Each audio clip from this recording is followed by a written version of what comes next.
Bienvenidos a nuestro segundo video de introducción a la estadística descriptiva y análisis de datos.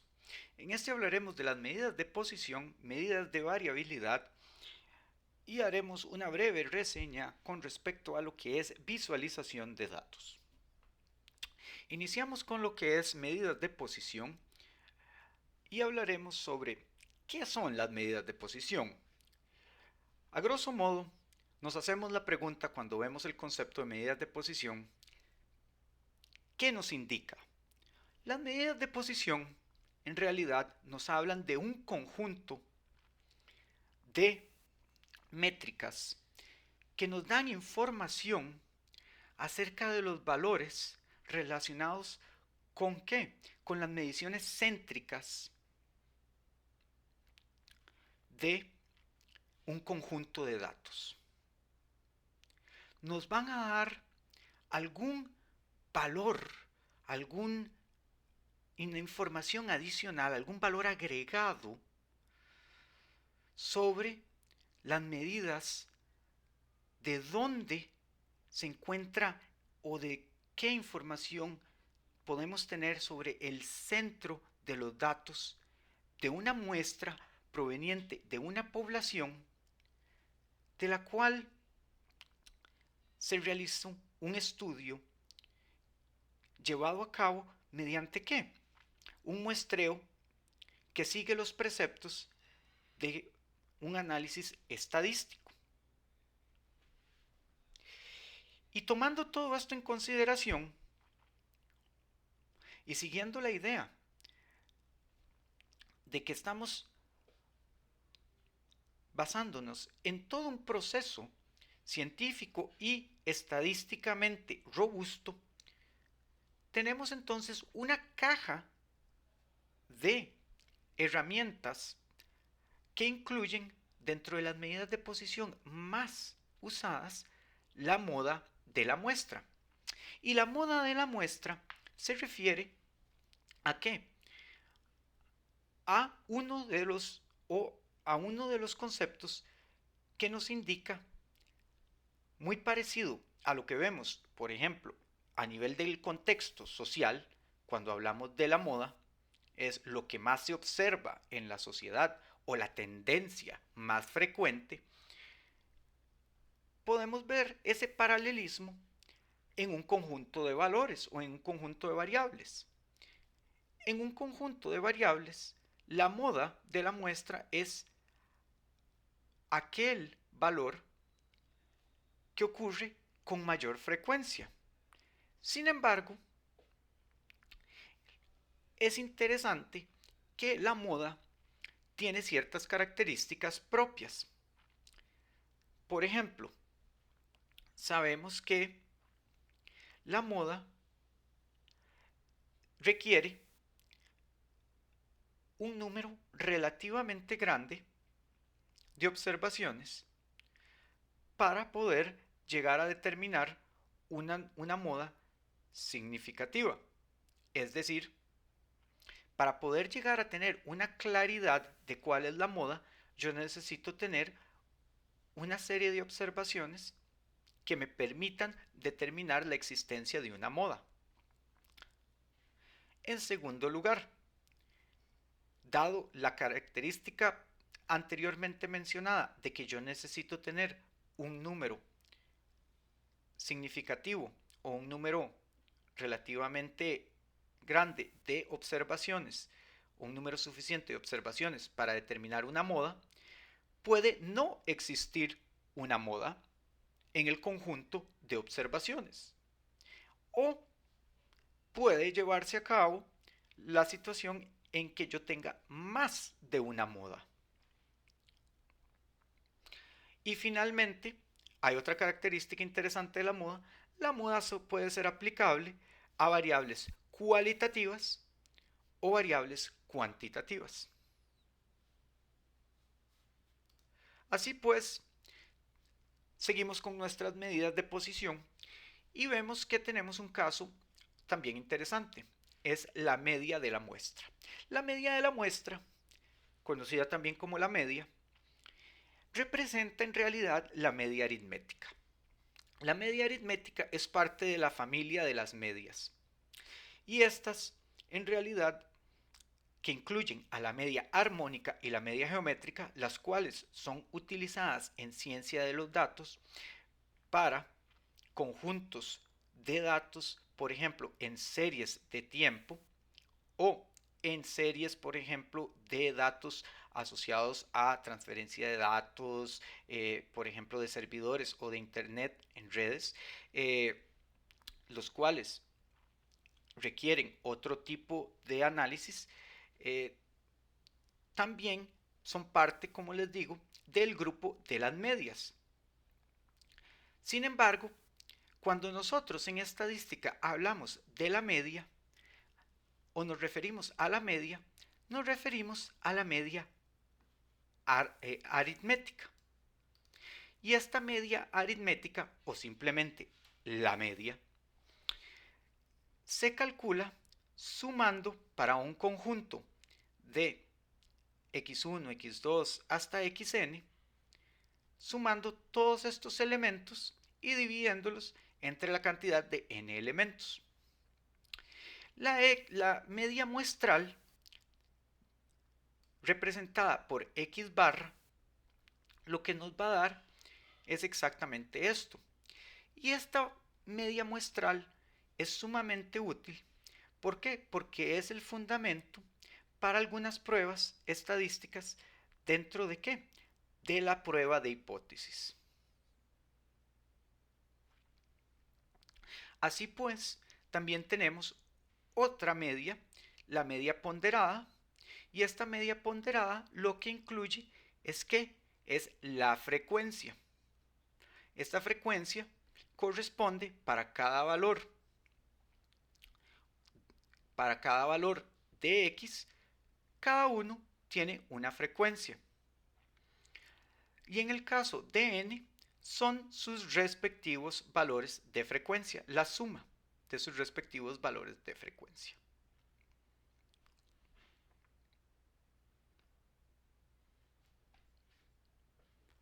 Entonces, también tenemos otra medida importante de posición y es la mediana.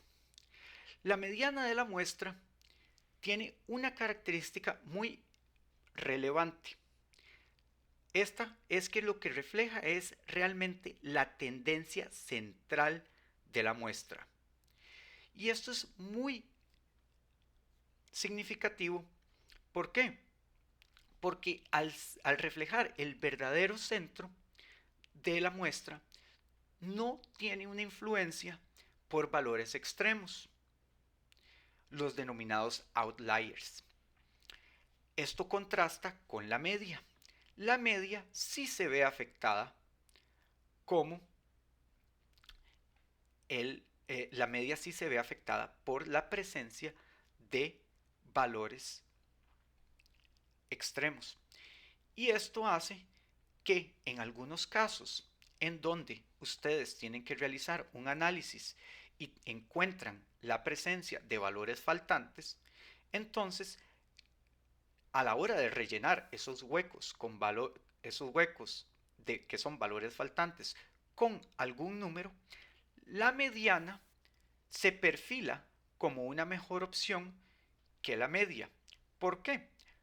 Porque la media, al verse afectada por valores extremos, puede tender a tener un valor sesgado, cosa que la mediana no tiene. Y eso es algo que uno puede tener en consideración para, por ejemplo, proyectos de estadística o de ciencia de datos. Aquí vemos una conceptualización ejemplificada en donde nos dan un conjunto de datos, 5 números, 1.7, 2.2, 3.9, 3.11 y 14.7.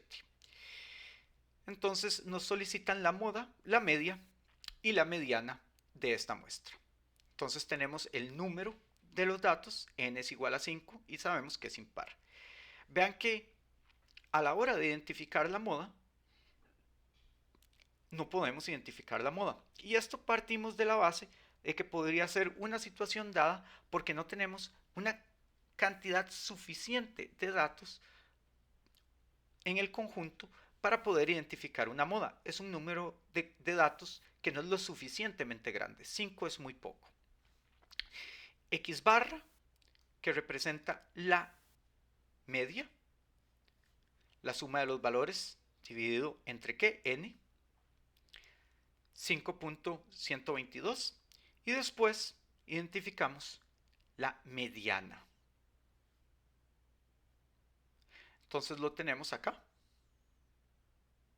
3.9.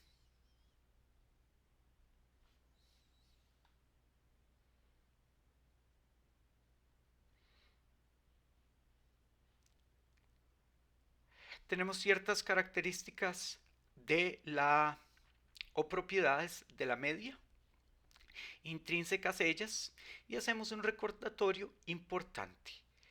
Dado que la media está influida por la presencia de valores extremos y la mediana no,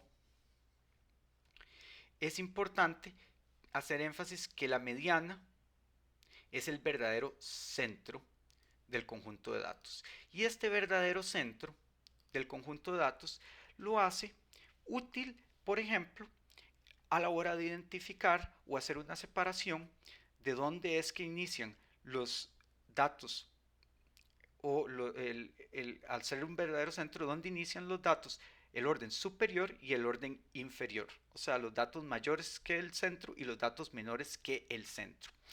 Esto lo ve uno gráficamente o lo visualiza gráficamente en el boxplot. Relevante completamente. Importancia, saber o entender qué es lo que me está mostrando el boxplot. Muy, muy, muy importante. Otra cosa, y de nuevo, a la hora de imputar o rellenar datos vacíos, el proceso de rellenar datos vacíos con un valor se llama imputar. La mediana, en esto, al no verse afectada por datos extremos, tiene esta ventaja sobre la media. Hay que recalcar esto. Así pues pasamos a las medidas de variabilidad. Entonces, las medidas de variabilidad son relevantes porque la variabilidad dentro de un conjunto o la variabilidad entre las muestras es relevante en el contexto en el que estemos trabajando. Por ejemplo, la variabilidad, si la variabilidad dentro de la muestra que un científico o un analista tiene es muy grande, y esto causa un traslape con el conjunto de datos, con otro conjunto de datos con el que el analista quiere comparar, entonces las diferencias que podrían hacer el conjunto de datos A y al conjunto de datos B distintos ya no van a existir. Y cualquier diferencia perceptible entonces dejaría de existir o cesa de ser existente. Esta variabilidad entre muestra es muy relevante. Y por eso las variabilidades entre muestra y las variabilidades dentro de la muestra tienen que mantener un orden que permitan ser lo suficientemente distinguibles o manejables para que nosotros podamos realizar experimentos que permitan comparar las muestras, por ejemplo, A y la muestra B, y que apoyen la conjetura que nosotros estamos tratando de llevar a cabo. Es decir, que la variabilidad no sea un factor que tenga peso sobre el experimento. La variabilidad no puede causar ruido de fondo por un problema de muestreo.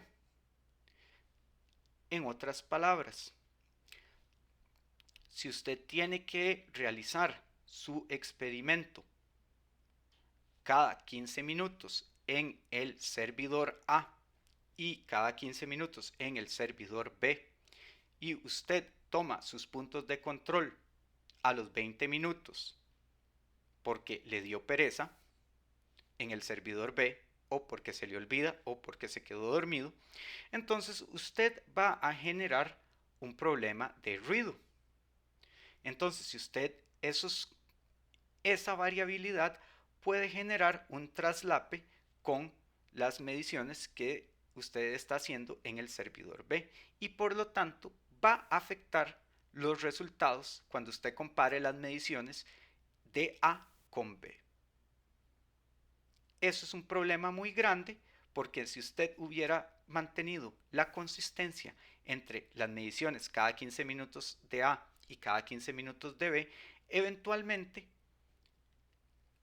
si usted viera los gráficos, la variabilidad quizás no tuviera ese efecto, pero como usted ya no puede regresar en el tiempo en su DeLorean, nunca va a saber eso. Ese experimento ya no es válido. O si lo corre, tiene un problema de variabilidad. Tenemos algunas medidas de variabilidad. Dentro de ellas tenemos el rango de la muestra, y este rango de la muestra va desde el máximo hasta el mínimo. Se conoce como el rango, el recorrido o la amplitud. Pero en función del concepto de variabilidad, la más utilizada es la desviación estándar. Y la desviación estándar de la muestra, representada con S, vean que nosotros estamos familiarizados generalmente con ver la desviación estándar como sigma. Sigma nos representa la desviación estándar poblacional. Cuando hablamos de S es la desviación estándar muestral. La desviación estándar muestral está dada de esta manera, y vemos que aquí tenemos un n-1 que nos representa los grados de libertad. Esto es muy interesante. Esto difiere de la poblacional. Y así pues, nuestra medida de variabilidad, que es la desviación estándar muestral, está dada, ¿por qué? Por una diferencia entre la suma de los x menos que x barra, que era nuestra media muestral, elevado al cuadrado entre los grados de libertad. n-1, que son los grados de libertad.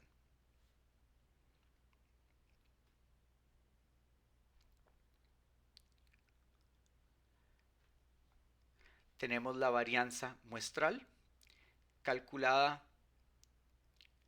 igual que la desviación estándar, nada más que la desviación estándar es la raíz de la varianza muestral. Y aquí hay una cuestión interesante que nos dice una variabilidad grande.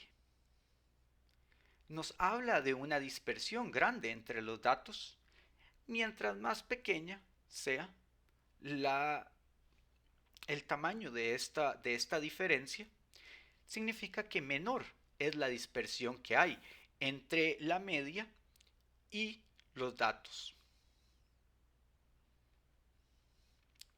Los grados de libertad, o este n-1, es lo que definimos como los grados de libertad asociados con ¿qué? Con la varianza estimada.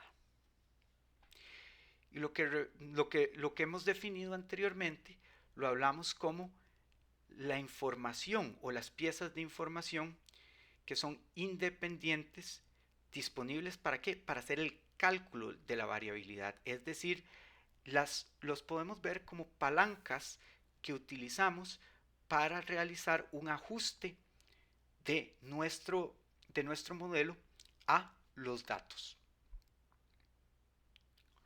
Entonces, tenemos la comparación de claramente la desviación estándar y la varianza, ambas muestrales. El cálculo para un conjunto, ¿verdad? De x1, x2 hasta xn. ¿Con qué? Con sus respectivas frecuencias.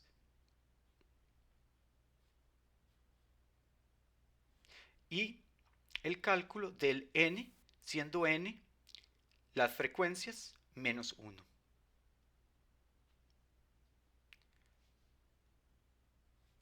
Ahora volvemos a otro factor importante, la covarianza. La covarianza de la muestra se calcula igual para los x menos el x barra, o sea, el muestral, y para un y, cada uno de los y's menos el y muestral. Y tenemos por el producto de los n's.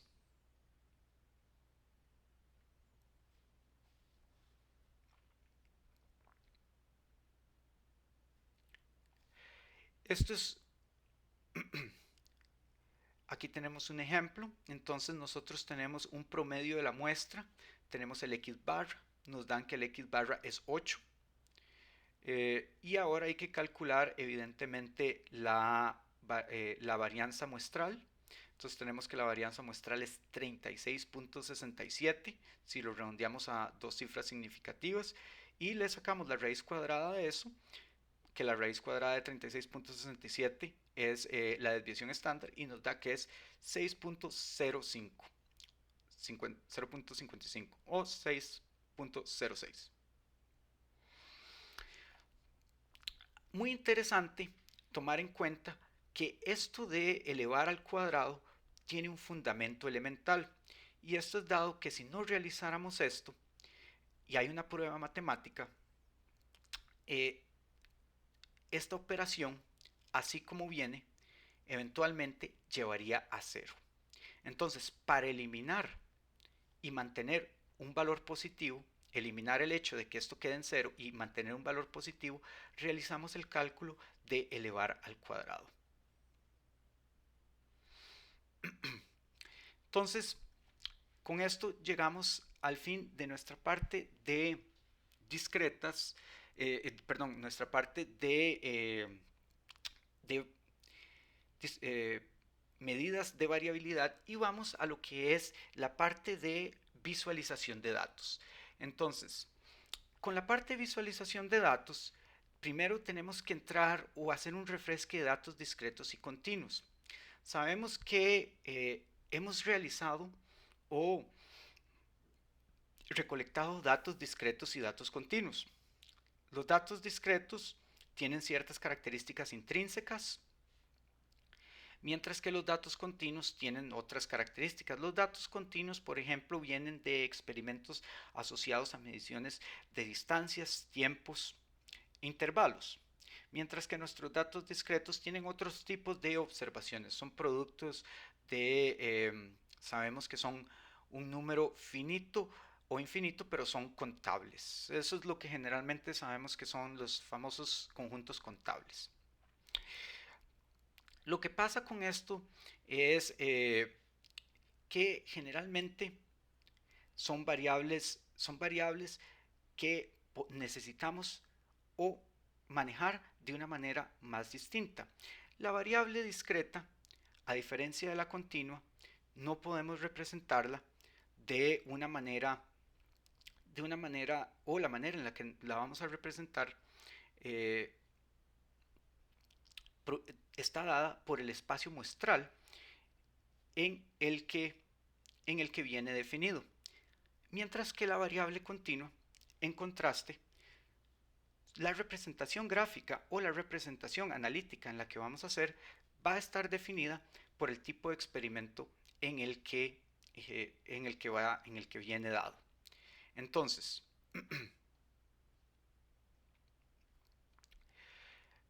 es importante que es importante determinar muchas veces que el proceso por el cual nosotros llevamos a cabo esto eh, es dado, ¿por qué?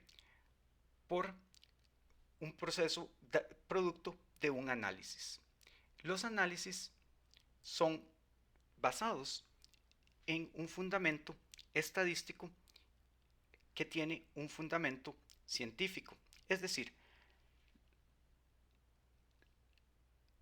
después de realizar nuestro base de determinar las medidas de posición y las medidas de variabilidad, el siguiente paso es realizar la graficación de los datos.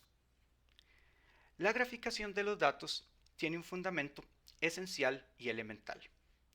Antes de iniciar el paso de inferencia estadística, nosotros necesitamos hacer lo que se llama el análisis exploratorio de datos. Y el análisis exploratorio de datos está basado ¿en qué? En un diagnóstico visual. Entonces, la visualización de datos tiene mucho que ver con el tipo de variables o el tipo de datos que nosotros estemos utilizando. En esencia, las variables discretas, como vimos, y las variables continuas nos van a indicar el tipo de representación gráfica la cual nosotros tenemos que utilizar. Así pues, el análisis exploratorio entonces va a ir muy dirigido a partir de dos factores muy importantes.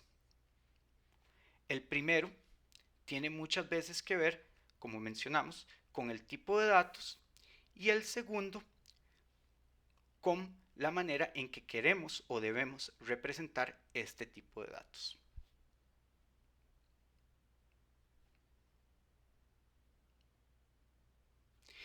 Es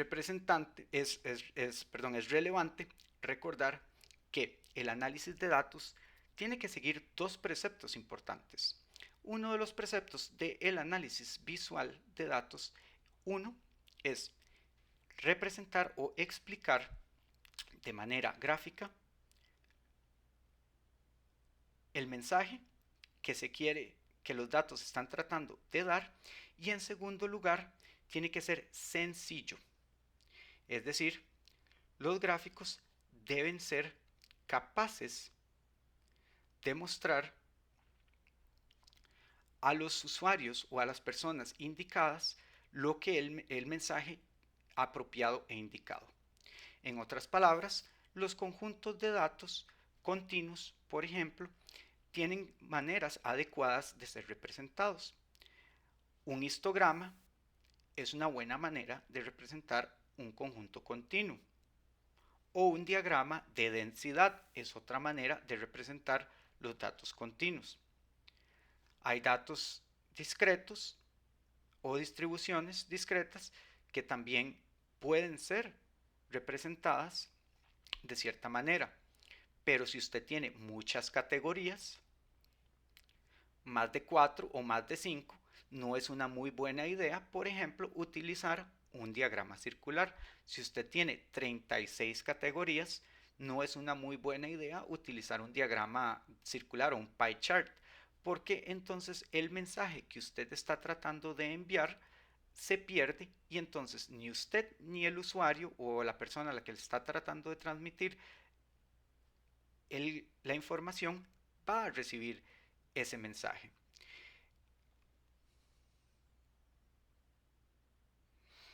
Esto nos lleva entonces a determinar o a tratar de llegar el proceso de lo que es el modelado estadístico, la inspección y el diagnóstico gráfico. Entonces el primer paso es, y esto viene, ¿qué quiero estudiar o qué se quiere estudiar?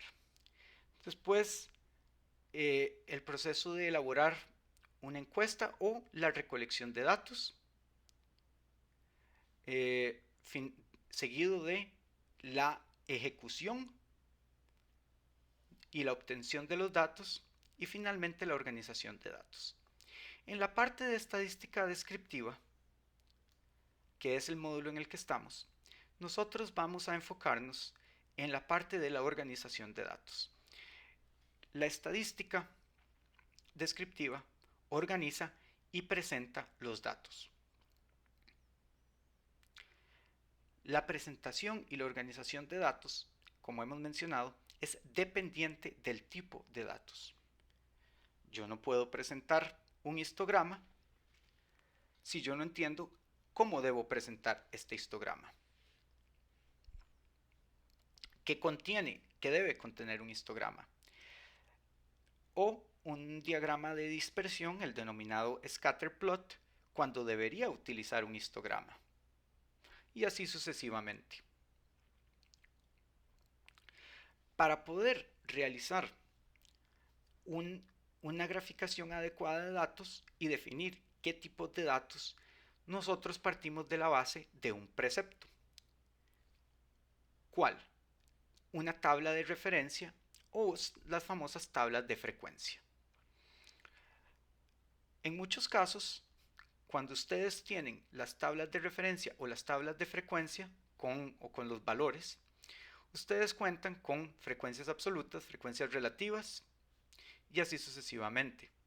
En otros casos, ustedes lo que cuentan son con otro tipo de valores. Sin embargo, ustedes pueden ver que esto asemeja en muchos casos el tipo de datos con lo que la mayoría de nosotros nos enfrentamos actualmente en los experimentos y en los contextos de análisis de datos estadísticos y exploratorios. Algún identificador en la primera columna, algo que me dice con quién estoy lidiando, y después una serie de valores que yo puedo utilizar para llevar a cabo algún tipo de análisis o algún tipo de graficación. Algunas de estas columnas no son necesariamente explícitas, pero muchas veces tengo valores que me representan algún otro valor o alguna otra característica. Por ejemplo, cilindraje. Por ejemplo, estado civil. Esto es una representación de cómo sería una tabla, pero no es el alfa y el omega, la última palabra de cómo se ven las tablas. Con este tipo de variables, entonces ustedes pueden hacer, o este tipo de tablas, ustedes pueden hacer representaciones gráficas distintas. Por ejemplo, vamos a ver el caso de una variable cuantitativa continua. ¿Y qué es lo que vemos? Ustedes agrupan los valores en intervalos. Y esto es lo que se ve. Esto es una metodología.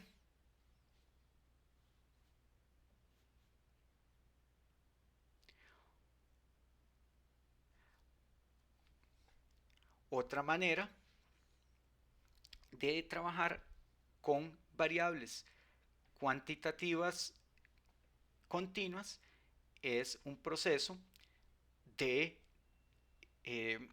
convertirlas en variables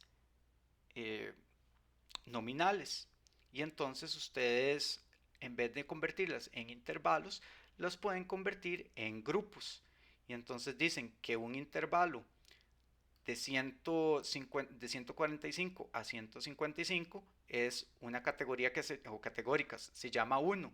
De, de 145, de 155 a 165 se llama 2 y así sucesivamente. Y entonces ya tienen, en vez de tener intervalos, tienen categorías. Eso es otra manera de trabajar. Eso se llama categorización.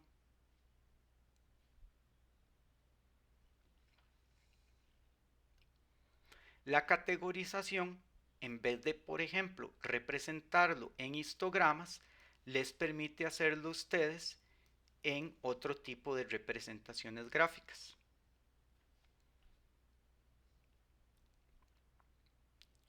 Entonces, vamos a ver, por ejemplo, que ustedes tienen variables cuantitativas discretas, pueden hacer el diagrama de barras, pero pueden hacer las variables cuantitativas continuas el histograma de frecuencias, y las variables cualitativas podrían hacerlo en diagrama de sectores. Entonces ustedes, al hacer esa categorización, podrían convertirlo en un diagrama de sectores. Esa es una alternativa. Así pues, el diagrama de sectores, diagrama circular o el conocido, entonces ahí, el conocido pie chart, ese podría ser una manera de representarlo. Ojo, tiene sus limitaciones. No pueden tener mucha cantidad no pueden tener muchos sectores porque se vuelve incomprensible. El diagrama de barras, entonces, barras estrechas, pero el problema es que es solamente aplicable para el contexto de qué? De cuantitativas discretas, y el histograma de frecuencias, que es para variables cuantitativas continuas. Ahora, hay otros diagramas que están como el scatter plot, e inclusive si ustedes realizan correlaciones están los correlogramas o los mapas de calor. Todos estos los vamos a ir explorando también en nuestros laboratorios. No, no hay ningún problema. Y son diagramas que nos van a dar información. Entonces, por ejemplo, este es el famoso pie chart. Y vean que tenemos información que ustedes perfectamente podrían tener. Esto podrían ser sus categorías. Podrían haberlo convertido en 1, 2 y 3. Y tendrían los valores. Convierten los números a porcentajes. R con ggplot2 les permite realizar esto. Aquí tienen ustedes eh, su diagrama de barras para discretas. Y en este caso tenemos el histograma para continuas. Vean que entonces aquí tenemos un rango.